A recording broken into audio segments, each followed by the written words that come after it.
Milhões de brasileiros conseguiram atravessar a pandemia por causa do auxílio emergencial, que está aí na porta de acabar, né? E agora existe essa discussão sobre prorrogar ou não por causa do teto de gastos. Qual que é a matemática na cabeça do senhor, caso o senhor seja eleito, para prorrogar isso ou então criar uma nova solução?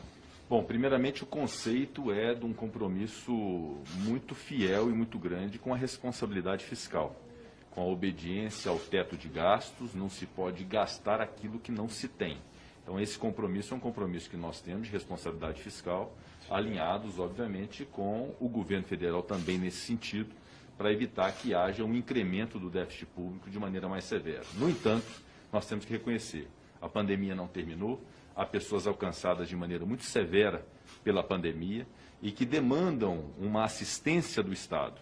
Se isso se dará numa modalidade de auxílio emergencial ou algo análogo a isso, algum novo programa, ou no incremento do Bolsa Família, essa é uma solução que se dará a partir da reunião do Colégio de Líderes do Senado Federal, que se possa instituir ali o diálogo para poder definir a melhor forma de fazer isso, e é fundamental que haja um diálogo com o Ministério da Economia para se encontrar uma matemática possível, que eu sei que é difícil, de tentar compatibilizar o teto de gastos públicos com a necessidade de amparar pessoas que estejam vulnerabilizadas pela pandemia. Isso pode ser ampliando, por exemplo, o Bolsa Família, se não for o auxílio de 600, o Bolsa Família num valor menor para mais gente. São alternativas possíveis que devem ser aferidas por técnicos, pelos economistas, pelo Ministério da Economia, pela participação dos senadores e das senadoras, e encontrar dentro de um diálogo de objetivo para ontem, porque isso precisa ter agilidade na solução, não se pode trabalhar com tempo nisso, para que a gente encontre qual o melhor mecanismo. O fato é que precisamos compatibilizar a responsabilidade fiscal, o teto de gastos públicos, que para mim é algo muito importante, com essa necessidade de amparar pessoas realmente necessitadas em decorrência da pandemia. A gente tem algumas propostas relevantes aí, consideradas prioritárias pelo governo federal, como a PEC emergencial, né, senador? Caso o senhor vencendo a disputa e assumindo, isso é um compromisso de já colocar para análise? Outras reformas também devem chegar ao Senado, como a administrativa e tributária? Como é que fica isso? Eu, hora nenhuma, vou impor a minha vontade pessoal, a minha percepção sobre aquilo que é bom, sobre a vontade dos senadores. Para isso, nós temos o Colégio de Líderes do Senado, que se reunirá para definir a pauta do Senado Federal de contribuição para o Brasil.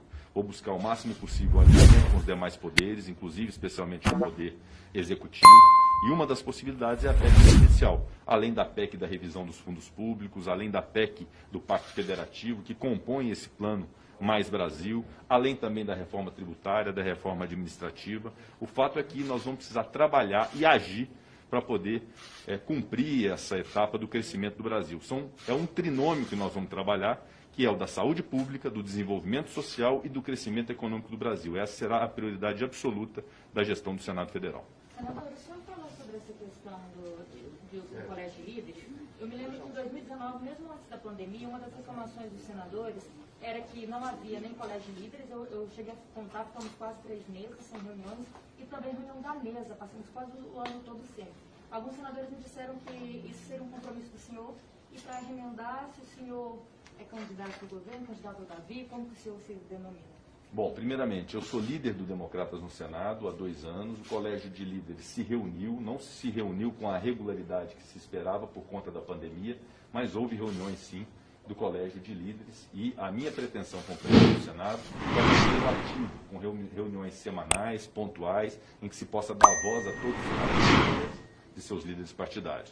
A reunião da mesa diretora, de fato, houve poucas reuniões da mesa diretora nesse biênio, até em função do problema da pandemia, e é um compromisso meu também de estabelecer o quanto mais possível uma rotina de reunião da mesa diretora, inclusive para fazer cumprir uma de suas atribuições, que são as informações requisitadas junto ao Ministério de Estado, para poder o Senado participar das informações em relação ao que tem sido feito pelo governo federal. Então, são 2 compromissos que eu tenho com os senadores e com as senadoras, e farei cumprir na nossa gestão no Senado Federal. Quanto à sua pergunta, a nossa candidatura é uma candidatura constituída por uma indicação de um partido político, que é o Democratas, com apoio de quase uma dezena de partidos políticos no Senado Federal, de senadores e senadoras, numa rede grande de aliança que vai de oposição à base de governo, que vai de esquerda à direita, e eu acho que isso é uma grande oportunidade, singular mesmo, de nós buscarmos a pacificação e uma pauta de consenso para o Brasil.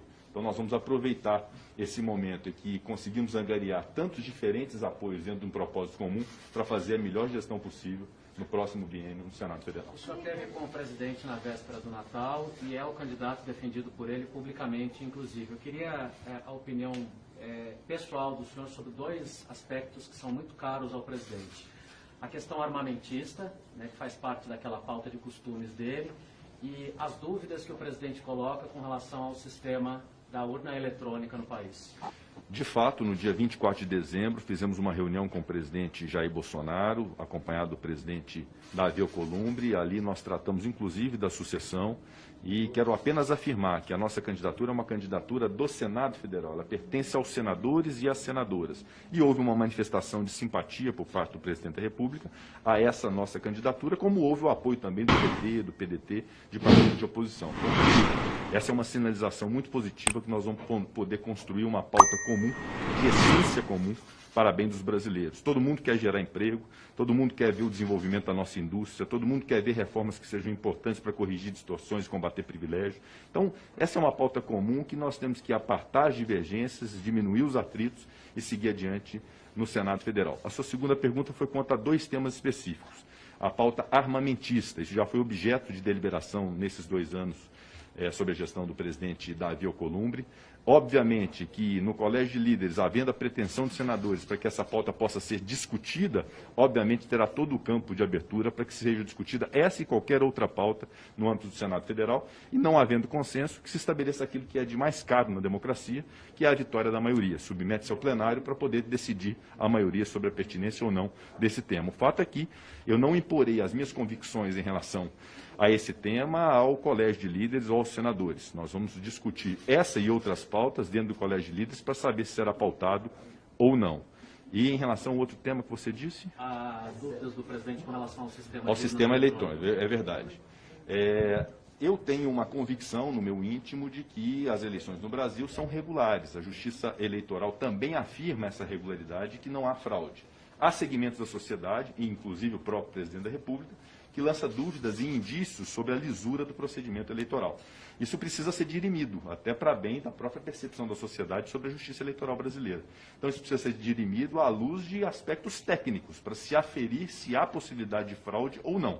A proposta desse voto impresso, que sempre gerou algum tipo de preconceito, se aprofundar a respeito dela, que não afeta o sigilo das votações, tampouco é capaz de exercer algum tipo de controle sobre a liberdade de escolha do voto pelo eleitor no sistema secreto, na verdade, é tão somente a possibilidade de se materializar fisicamente no papel, dentro da urna, a contabilização dos votos para uma eventual recontagem. Então, essa é uma discussão que, se o Colégio de Líderes entender que é pertinente fazê-la, até para dirimir essas dúvidas, eu acho que será um bom proveito para a sociedade brasileira ter essa discussão e essa definição, estipando qualquer dúvida sobre a lisura do processo eleitoral brasileiro. Agora, sobre porte e posse de armas, senador, desculpe insistir, a ampliação disso, a opinião pessoal do senhor é contra ou a favor? A minha opinião pessoal, já externada, inclusive votações no Senado Federal, é de que a posse de arma de fogo para a proteção do cidadão e da sua família, com critérios psicotécnicos de antecedentes da pessoa, é algo absolutamente tolerável e aceitável dentro da sociedade. Houve, inclusive, um projeto de alargamento do conceito de domicílio para a posse de arma no meio rural, que também foi um projeto aqui apreciado no Senado Federal. Há a situação dos colecionadores, atiradores e caçadores, os CACs, que podem, eventualmente, sendo aptos a manusear arma de fogo, podem ter algum tipo de flexibilização nesse sentido, mas quanto ao porte de arma de fogo, eu tenho as minhas restrições de se armar a população com a quantidade de violência que nós temos, com o déficit que nós temos, de armar a população indiscriminadamente, algo que eu sou definitivamente contra. Mas não imporei qualquer vontade minha pessoal, qualquer percepção minha pessoal, a um colegiado. Isso deverá de ser deliberado pela maioria do Senado Federal no momento oportuno. E vários processos do Conselho de Ética não tiveram desfecho. Inclusive, a sociedade cobrou muito em vários casos, e entre eles também tem o caso do senador Bolsonaro. E aí eu queria saber, você assumindo, qual seria a previsão de retorno do Conselho de Ética? Isso seria possível? Ou seria possível equacionar isso aí por meio de sessões reuniões virtuais, que foi uma coisa que chegou a ser colocada, mas que acabou não indo para frente?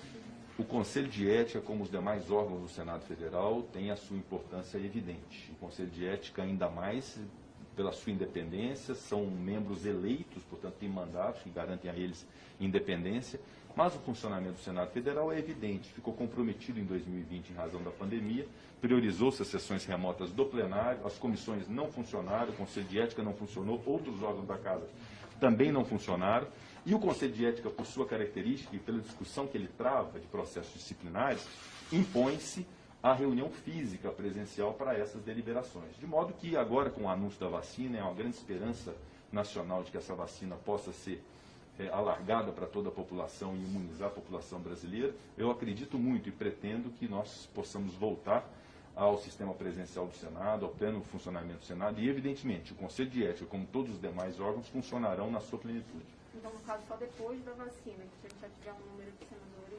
Na verdade, eu prefiro dizer, depois do retorno das atividades presenciais. Aí se instalará o Conselho de Ética, como também as comissões temáticas permanentes da Casa.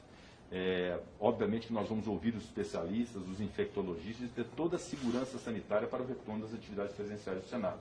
E é o que eu vou buscar fazer a todo instante, que é buscar sem atropelos, sem forçar a barra, como diz na linguagem popular, para que se volte a qualquer custo. Nós vamos buscar ter segurança para retornar às atividades. E retornando às atividades, retornará a atividade do Conselho de Ética. Não só para o senador Flávio Bolsonaro, que é o motivo da sua pergunta, mas para todos os outros 80 senadores que, se eventualmente tiverem representações contra si, terão o direito de poder fazer prova e demonstrar suas defesas em relação a esses fatos apontados.